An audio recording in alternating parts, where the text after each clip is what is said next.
దొంగతనాల్లో ఈ దొంగ స్పెషల్. వీడు హిందువే. గుడికెళ్తాడు.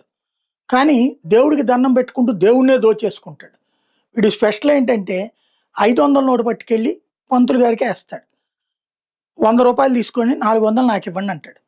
పంతులు గారికి నా దగ్గర 400 చిల్లర లేదయ్యా అంటే, బయటికెళ్ళి షాప్‌లో తీసుకురండి స్వామి, ఈలోపు నేను ఇక్కడ దండం పెట్టుకుంటానంటాడు. సరే అని చెప్పి ఈ పంతులు గారు ఎళ్తే, ఈలోపు దేవుడి నగలు నొక్కేస్తాడు. ఇలాంటి వింత దొంగ, లేదంటే ఏమాత్రం సెంటిమెంట్ లేని దొంగని ఇప్పుడు తాజాగా గుంటూరు జిల్లా పోలీసులు పట్టుకున్నారు. వాడి పేరు రాంబాబు, సన్ ఆఫ్ సుబ్బారావు. 56 ఏళ్ళు.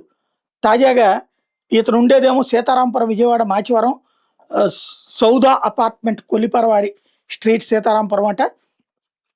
ఈసీఎల్ నేరేడుమెట్టు నేతాజీ నగర్ హైదరాబాద్లో ఉంటున్నాడు ప్రస్తుతం. వీడు చేసిన విషయం ఏంటంటే, విజయవాడ నుండి స్కూటీ మీద గుంటూరు వచ్చి చౌత్రాడౌన్ గంజి బజార్ దగ్గర గ్రామదేవత కోట్లంకమ్మ గుడికి వెళ్ళి అక్కడ గుడి పూజారి గుడి శుభ్రం చేస్తూ ఉంటే దండం పెట్టుకుంటా అంటే 500 రూపాయలు నోటేసి 100 రూపాయలు తీసుకుని 400 ఇవ్వమని, బయటికి వెళ్ళి తీసుకురండి పొమ్మనమని చెప్పేసి అక్కడ పట్టుకెళ్తే పట్టుకున్నారు.